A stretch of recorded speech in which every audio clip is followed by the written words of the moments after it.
good afternoon, everybody, and welcome to today's Directors Roundtable.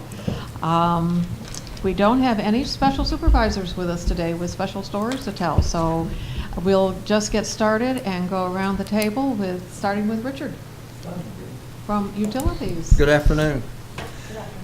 Well, the big news is we have repaired the leak in the outfall line, and we are very proud of that and apologize that it took a long time to get it done, but you know, we have processes in place that sometimes require time, and we're trying to manage those as best we can, but it is fixed, and we're very proud of that. We're working on a proposal to do some side stream storage within the wastewater collection system so we can hold back some of the flows during rain events, and we hope to be able to incorporate some hydraulic equalization into those too and some pre-treatment techniques into those systems. We'll be doing a presentation tonight to the council about the application and trying to implement those into the system fairly quickly. And having those in place will give us an opportunity to be a little more deliberate about the rehabilitation part of the system, which is going to be fairly expensive and will take a lot of time to get it done right. So this will give us a cushion to allow some development to occur that we may not be looking to want to continue at the rate we're going right now if we don't do something. And you know, by allowing people to get onto the system, it also gives us some extra revenue to help pay for some of these things. So you know, so you need that, and you know, minimize whatever rate increases we may be looking at down the road. Other than that, we've got the substation site at Nichols and Young. We're looking to try to get that closed as quick as we can, although everything seems to take time, and you know, without patience, I don't know how anybody could stand it, but we're working on that, and that's about all we've got. Everybody in the department is doing extremely well. I'm real proud of all the operators and the people holding all these things together while we're going through rehabilitation really in every department, but we're working hard to serve our customers, and I appreciate all the work everybody does. Well, patience is one of those things we've all learned. Can I ask Richard a question? Yeah. Can you say a little bit more about the repair of the line and what you all did and what that means?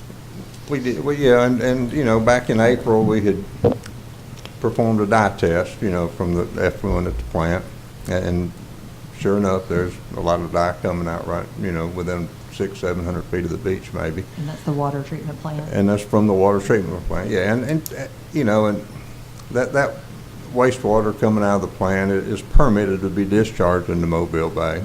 It's disinfected, so you know, there's it's, I wouldn't say it's doing anything to degrade the water quality along the shoreline, but by the same token, we are permitted, you know, to discharge at 3,000 feet out in the bay, and that's, you know, what the permit requires, so we need to meet our obligation of that.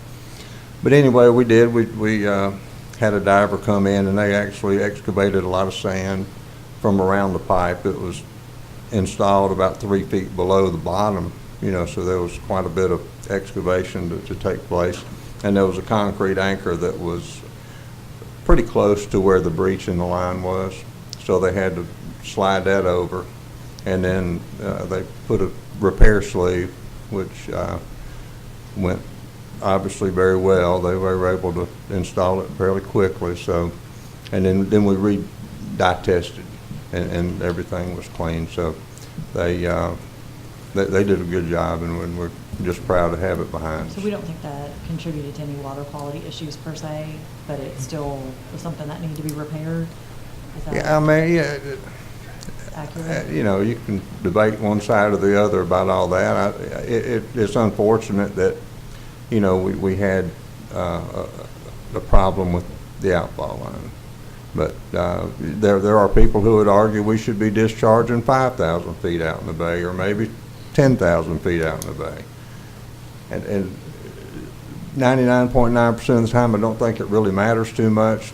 But there are the chance of having an upset at the wastewater plant, and that can create, a water quality that's not what we would be consistent with and not what we would want to have that close to the bay or the bayfront. But that wasn't the case in this issue, because I know you were testing it to make sure that we weren't spilling sewage out. Yeah, I mean, this is not a discharge of raw sewage Right. by any stretch of the imagination. This is treated wastewater, and, if y'all came to the state of the city and you saw the drinking water glass container and you saw the effluent glass container, you'd have to look hard to see which one you wanted to take a drink out of if you weren't sure they were labeled right.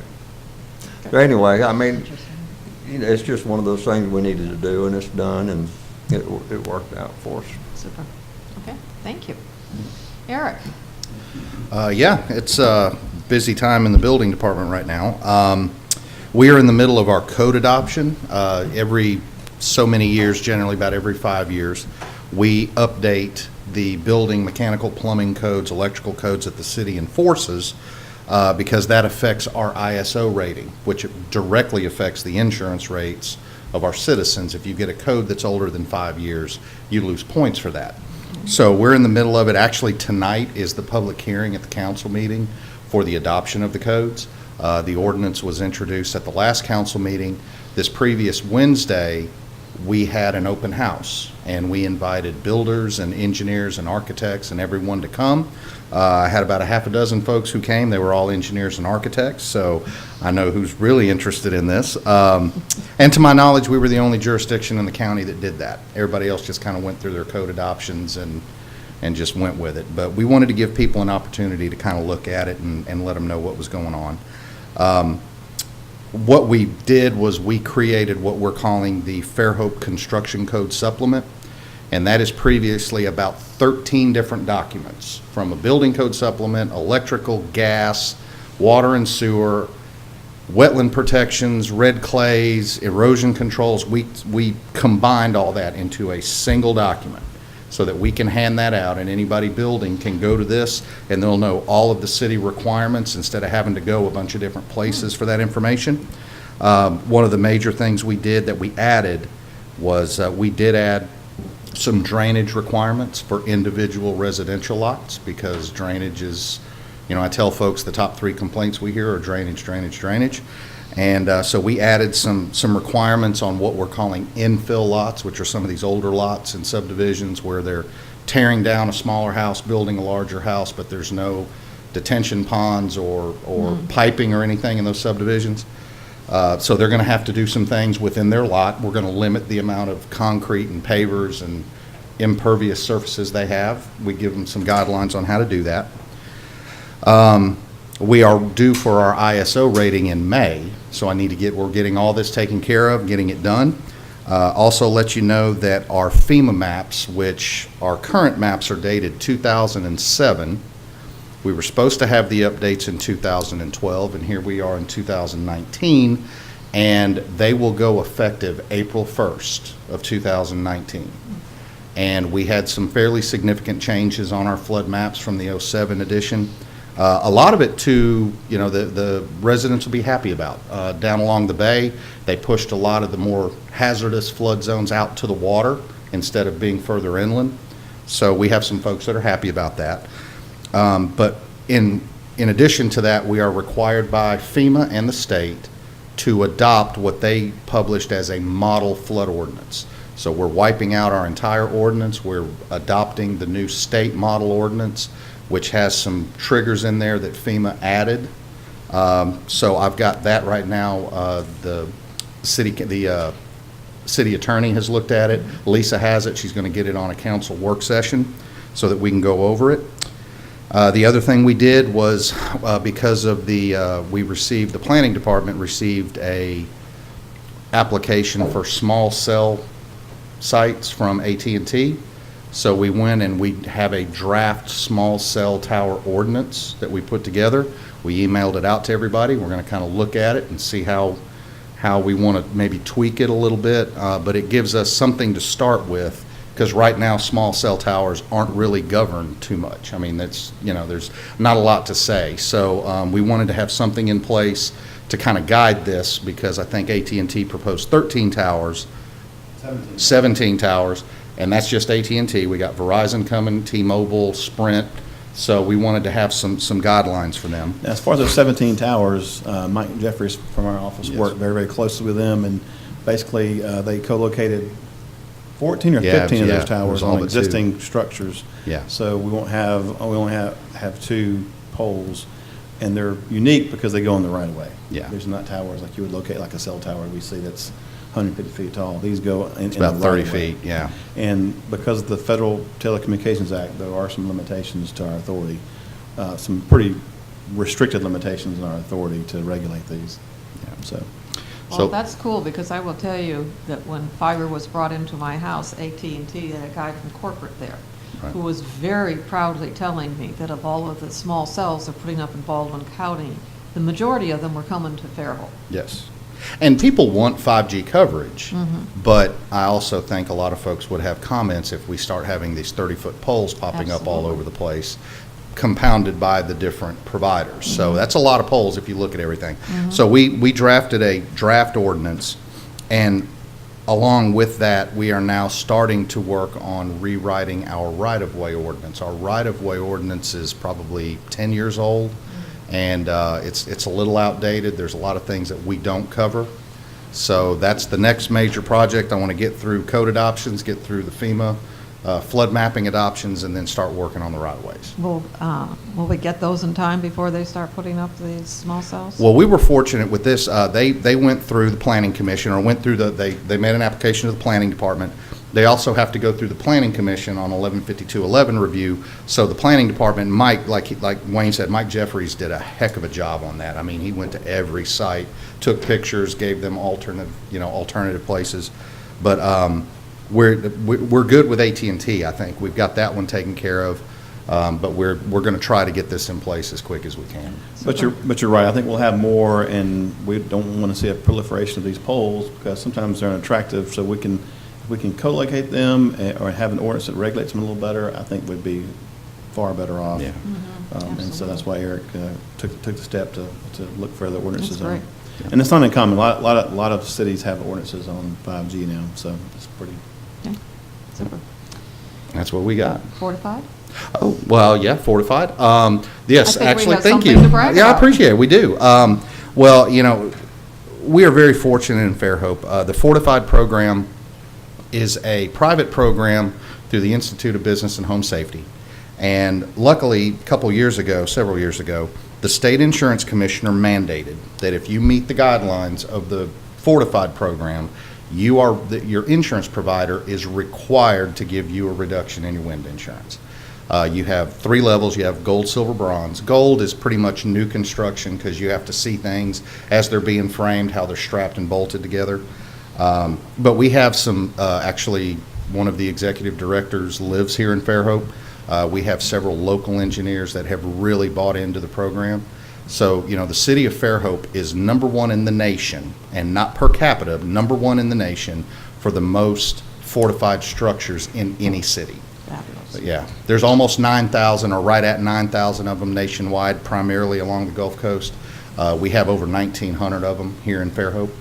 We're #1 in the state and #1 in the nation, and in our city code supplement, we had talked about requiring it for all new homes. There were some concerns by the IBHS about some legal issues with that. So what we did do is we are going to require that all new construction meet all of the fortified requirements, aside from they have a mandatory third-party evaluator that has to come in and sign off. That will be up to the owner or the builder to do that. But all of the construction requirements for fortified gold will have to be met as just part of the basic building process. Okay, Yep. super. Thank you. You're welcome. Tom? I really don't have much to report, and I'll let Sherry Lee speak to what we did this morning with the National Park Service Tom people. is tired.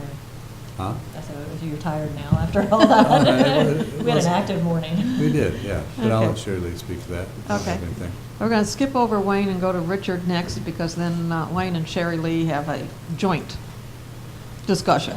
Oh, discussion, okay. Thank you. Just a couple of just recaps since the last time we were together. I know that at the last Directors Roundtable, we promoted Arbor Day, and the good Lord blessed us with a beautiful day on the 16th, which was a couple Saturdays ago.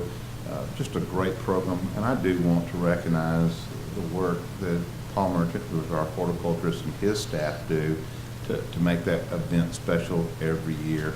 But also remember that we do have the tree committee, and those are volunteers that also work hard to make that program so successful. But if you were able to come out, I know Richard and Wayne joined us, and it was just a wonderful day and great weather and everything else. And this past weekend, we kicked off Mardi Gras, and again, I want to recognize the public works staff. Folks don't realize that those no parking signs that weren't there on Friday when the sun set, but are there on Saturday morning when the sun rises, don't put themselves out by themselves. There are our public works employees that come in early and do things, and then they come in throughout the day to provide that. And I will tell you, I think the Mystic Mutts Parade went exceedingly well. Attendance was great. As you know, the start was much later than normal. It was at 3 o'clock. And I think, by observation, a lot of our visitors just made the day of it and stayed. It was a little tough putting up all of the barricades for the KOER parade that night because we had to work around the citizens, but we were glad to have them. And according to some of the longtime employees in Public Works, in their opinion, it may be one of the best attended parades they've ever seen. Fabulous. It was, Okay. the streets were packed, and I think the crowds were good by this unscientific methodology. I was at Magnolia and Section. The parade actually passes that point at 3 different times, and the last time is on their way back to Civic Center. And I would say about 85% of the floats were out of throws at that point in time. They were throwing bags. So I think it was a great parade, and just a shout out to our Public Works team, those volunteers that came over from utilities and Parks and Recs that help keep our citizens safe. All of our law enforcement, they're at every corner, they're at every intersection. It's just a great team effort, and it was a wonderful night. And having nice, mild, dry weather helps. So it was a great thing. And they get to do it all over again this weekend. It's Groundhog Day. We just all over again Friday and then on Monday. And some of our officers do take a little bit of a beating at those intersections because I stood with them, and people get very unhappy when they can't drive through a barricade. So they're very patient, and I appreciate it. And it's tough. Their commitment. But ultimately, we've got to keep all of our visitors safe, and having that traffic not coming through those roads as there are people in those roads. That's very important. Just a couple of things that are happening in Public Works that are going to happen. We have finished our bulkhead repair at Pier Avenue boat ramp, which is one of those lingering things that took a while. We've got a few touch-up items to do there. We did get our final inspection and punching out the North Beach new south bathroom, and hopefully we'll get all of the remaining stuff done there and get that open to the public here pretty quickly. And we'll see if the mayor wants to have a ribbon cutting for a bathroom or not. I don't know. Oh, I think we should. It's really, boy, it's a nice bathroom, and we're looking forward. And then we're actually, as soon as that one gets open, we're going to move to the central bathroom and do a little updating and ADA compliance in Are you there. going to update the black toilets, or are we leaving them The black out? toilets are going to go away. Okay. That's There's a some story public for another art day. in that bathroom. Okay. And even Lynn, you acted as a citizen today to ask this question. We are putting together the 2019 paving packet. Oh, okay. Any citizen listening, if you want your road to be evaluated, we've got a list already. Now, the thing you gotta understand is that, one, all roads are not created equal. Roads that are in equally worn condition, but one is a high volume through street, it's gonna rank out higher than a little cul-de-sac that serves, 3 or 4 houses. But we will at least consider your road and get it on there and evaluate it. We have somewhere in the range of about $300,000 to $400,000 annually that we get to work with between the capital funding and the impact fees, as well as our 4 and 7 cent gas tax. And we try to make it go as far as possible. But again, it's always got to be prioritize, they can email me or call in to Public Works, and we'll add your road to the list, and we'll look at it, but we're not going to guarantee you it's going to get paved this year. We'll go from there. On our highway safety improvement grant that we have applied for the roundabout at North Section Street at 104, Scenic 98, and Veterans, we have at least got confirmation of what is the worst case scenario on funding. Right now, they have us in for engineering costs to be funded in November of this year, okay? But with construction costs right now falling a year later, okay? And there's no doubt the engineering will not take a year, because we probably are about 65% designed from back in 2008.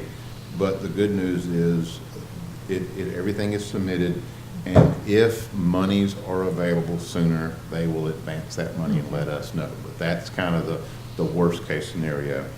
Also tonight on the agenda, we do presenting a bid opening for Fells Avenue Drainage Project. As you know, we budget a certain amount of money every year for targeted drainage. Some of it we self-perform, some of it we outsource. And that's this is from George Street heading west. We've had some sinkholes, some pipe failures there, so we're going to be replacing that system and doing some upgrades at the inlets at the intersection of George and Fells. Also, we're self-performing some drainage improvements on Wild Oaks up in the Montrose community, and in Cambridge Court, right here, not far outside of town, as well as our next project we're going to work on is at Section Street at Oak going to the north. As you know, there's a paved flume that runs down to the bottom that's falling apart. To redo that, as well as put in some inlets upstream of Oak to not only protect that intersection, there's a lot of water flows through there when it rains heavy, but also we're blowing out of our flower beds, something terrible when we get big rain events, and so that's going to be kind of the next one out the door. So we got quite a bit going on, but things are going well, and we'll just continue to plug away and make improvements to our infrastructure. Super. Thank you. Cemetery steps over here look great. Yes, that was the single tax did that. Did they? And it's very, very attractive. Yeah. And boy, they matched that rock so well. You wouldn't, you wouldn't know that's not the original rocks. Yeah. They did a very good job. And the columbarium's coming along up there as Oh, well. yeah. They're doing a columbarium there as well. No, Oh, there at the as Colony well. Cemetery, Oh, they're doing a really? columbarium. So it's internal to the cemetery? It is. I didn't know that. It is. Yep. Wow, super. Okay, Sherry Lee and Wayne. The floor Do is you want me to yours. jump in with the, let me just update on the National Park Service. okay. What we did this morning real quick. So Tom and I spent the morning with the National Park Service. They've, not all of the National Park Service, 2 of the representatives. The entire agency was not Good here. to know. But they flew in yesterday, and this morning we met them. And the purpose of this morning's meeting, they're here because we applied for a grant last year to help us create a connectivity master plan that connects all of our recreational facilities, our trails, our parks, and then it also looks at, schools, transportation, things like that to make sure, to identify holes and gaps, and they will make recommendations for us. The timing is perfect because we anticipate by the end of the year to be going with our comprehensive land use plan that will be funded by Restore funds. So we will use everything that we learned from this in that process too. But this morning, Tom and I met up with them, and we gave them, obviously we've had many phone calls. I met with them in person last year, but this is the first time we actually got in the car, which is very different from maps that they see from, what we've sent them. And physically went to different sites around the city and looked at our recreational facilities, our parks, all of them, where they're located, and then looked at some future potential projects. We looked at the Triangle property. We looked at the K1 Center. We looked at some areas that are potential prospects for expansion of our recreational fields. Went by Rotary Youth. All of these things that are part of our city park system. So I think it went really well. They were pretty overwhelmed by all the things we have going on. Tomorrow, we will be with them for a portion of the day, and it is the stakeholder kickoff meeting. It will be people that are active in the city and all sorts of connectivity, people, representatives from Trailblazers, Bike Ped Committee, different city staff. Wayne will be there, Richard will be there, Tom obviously will be there. What time is that? 10 o'clock at the museum. And so we'll really get some more input there from stakeholders. We've also invited representatives from Daphne, Foley, and Spanish Fort because they all have projects going on, and we shouldn't be doing connectivity in a vacuum because we are adjacent to these other cities. And we'll share the outcomes with the county as well, so everyone kind of knows what we're doing and we know what they're doing. So that was that. It's an exciting time. We've been waiting for it it was scheduled before the government shut down, so we just kind of been waiting. You know, that happened. The only other thing I'll say before Wayne starts is we did have the alleyway kickoff meeting a couple of weeks ago. I don't think we gave an update on that, but the next one is coming, and then the next one will have an initial design. So we're moving pretty quickly with that. And I think that went really well. One of the things we heard, Richard wasn't in, but we have met about this and gone over it, that is not part of the project that we do need to consider is restrooms. So we've been discussing it, and we will look at, alternatives or options for putting restrooms there as well. And, it's one of those things is sometimes it's obvious as the nose in your face when you really think about public restrooms. And we have so many public events throughout the downtown area. And we just, I know the Welcome Center and the museum gets overwhelmed by use. That if you thought about that if we could incorporate a matching building right there at that church on that side of the property that is well tastefully done, I think it'd be a great enhancement, because one of the things, and you don't want to be disrespectful to your business owners, is it's not fair to the business owners to be burdened by crowds needing to use a public restroom. Those restrooms and those businesses are for their customers, and I understand that. And, ultimately, not that it's a big burden, the more of those type of restrooms we have, the less we have to put not necessarily the most attractive portalettes out for big events. That's so, right. So I think that I think that I would definitely encourage that we at least in the planning part of this, design part of this, look at adding public restrooms there, and then we can always come back to council and ask for them to consider that additional cost Sure. if it's outside the scope of what we can do, Right. what we're funded for And- right now. And a lot of the stakeholders asked for it, so, and a lot of them are business owners, property owners around there. And like Richard said, it can be a burden. I mean, some people look at it as an opportunity to get people into your store, customers, but in these major events, it is just overwhelming. Yeah. So, For the sake of our newer residents and newer viewers, the alleyway Yes. is that The- driveway, the whatever you want to driveway, call it, at the and then lead you Hampton to the Inn. garage, yes, at the Hampton Inn. And, it was recommended through a study we did last year just to figure out how to reduce some traffic and get people to walk places more rather than driving in circles looking for parking. And to actually use the And- parking that's available And there. use the parking that's available, and we're going to create a really attractive space back there, very pedestrian friendly, a place people will actually want to go, whereas now I feel people will just avoid that alley at any cost. Well, that's what it is. It's an alley now, where it's Right. going to be turned into something much It better. will. It'll be beautiful, and it will connect to shops, both on South Church, and then there are two alleys from the actual alleyway that go to Fairhope Avenue from the parking garage. So we'll direct people, by foot.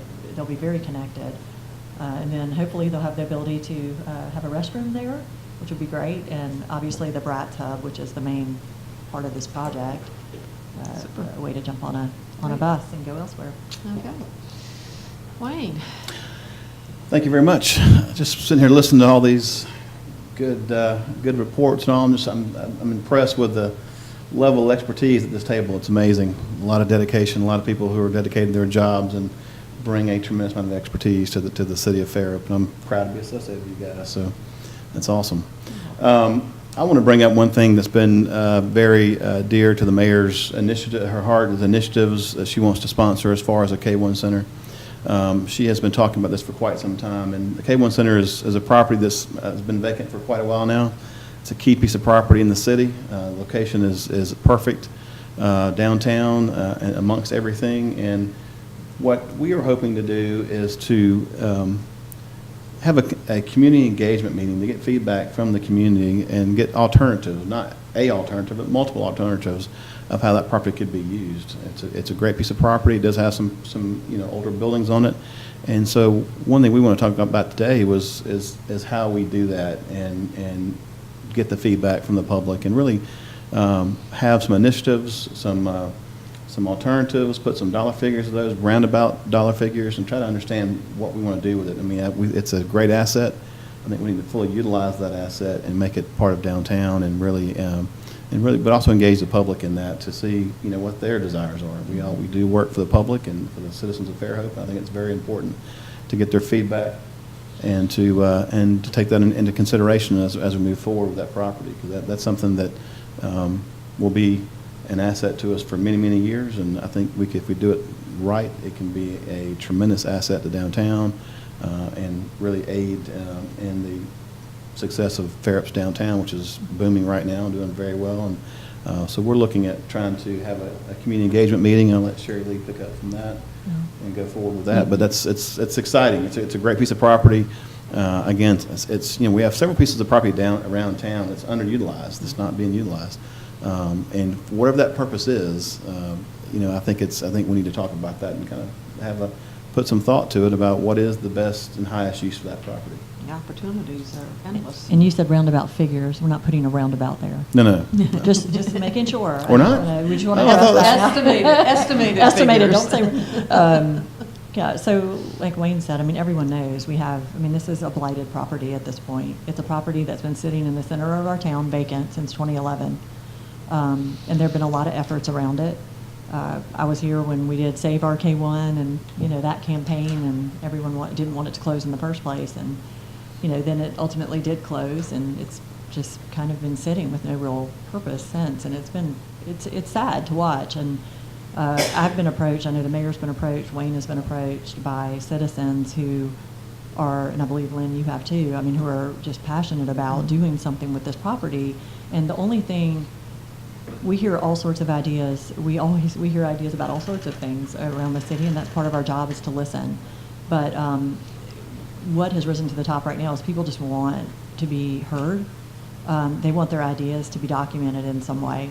And so a community engagement process, what we would do, and Wayne and I would probably facilitate this, and we'll have some other city staff that will need to be there, because there's no cost to that, and we don't have a budget for doing a formal, long-term engagement process, which can be very costly. But essentially, we would document what people would like to see, and out of that, we would be able to report back what we heard. And we know to date we've heard things like a performing arts center, the STEAM program with FEEF, Hatch, the Tech Hub, and that grant didn't come through from the state right now, so. That kept us in limbo a little bit about that property for a while, because it looked like it was going to be used for that primarily as a foothold. We've even heard ideas about a hotel, but that property has to be used for public purpose, so that doesn't fit public purpose. And of course, we've heard ideas about having a municipal complex there too.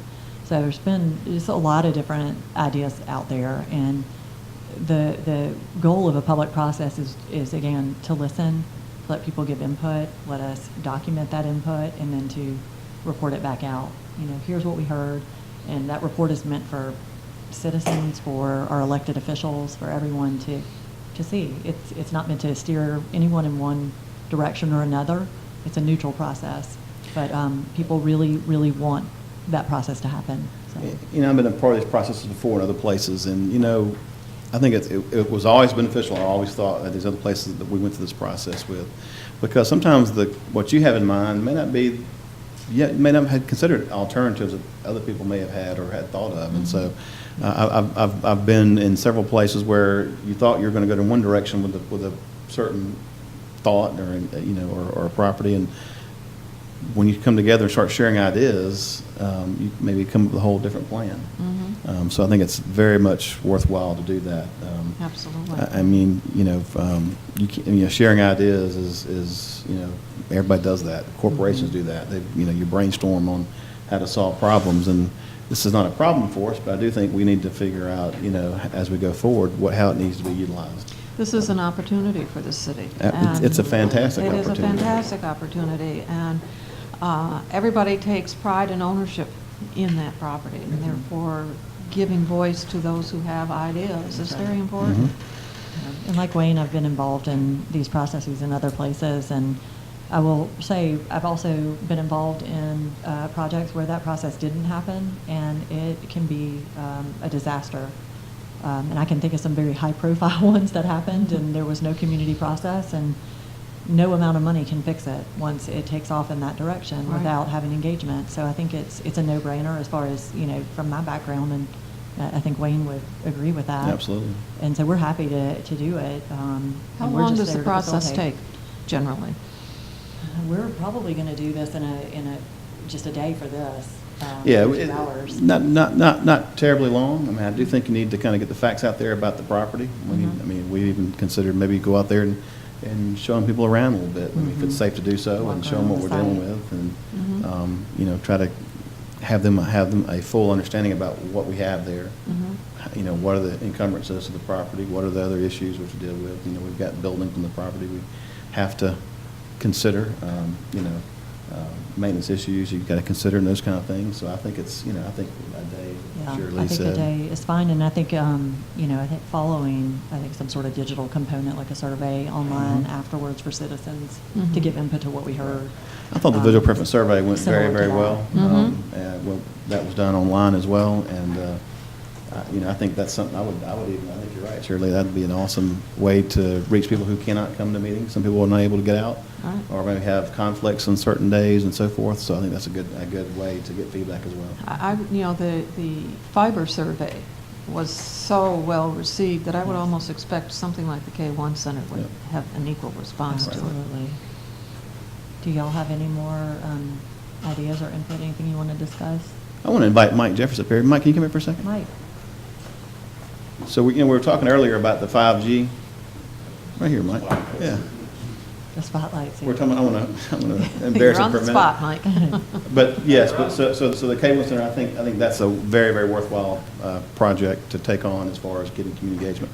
This is Mike Jeffries, this is one of our planning techs. Mike's relatively new here. How long have you been with the city? Right about 6 months now. 6 months. Mike's done an incredible job for us, and Mike's the one, we talked about the 5G earlier. We sat in this room for our Development Review Committee meeting, which is a public meeting, anybody can come to the meeting. But Mike, we had 17 locations that they wanted to put up poles throughout the city. And Mike took it on, that project on, and went out and visited each site and looked in a certain radius about some places where we could co-locate on. One of them was right over here, next to the cemetery. We found the light poles you could co-locate on. There's just a little small box they put on these things to co-locate. But Mike did an incredible job going through that. I think we ended up with only 2 poles, I suppose, something like that. Right now, we're looking at 2 spots where they're actually going to have new poles.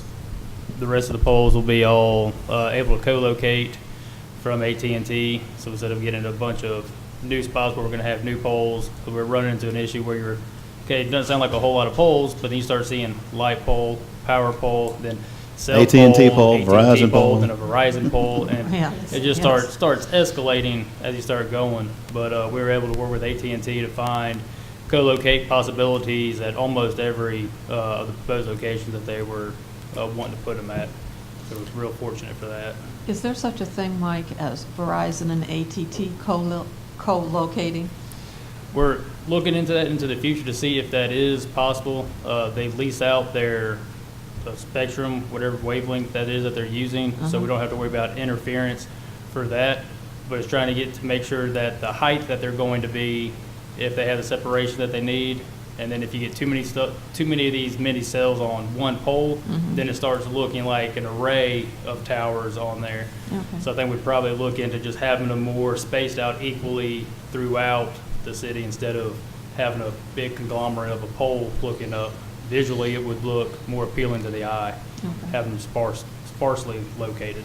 I just want to bring Mike up here because Mike took the initiative. He studied, he got the project. Most of us didn't know what this was. Mike took the initiative to research it and find out about it, and then took it and applied it out in the world and brought it back to a meeting and conveyed that to the representatives from AT&T and us. And I just want to compliment Mike. Did a great job. Yeah. He's a very bright young man. Got a bright future here in Fairhope. Yep. Thank you very Thank much. Mike you. does a lot Thank for you. me, too. Thank you, Mike. And he's very good with GIS as well. Yeah.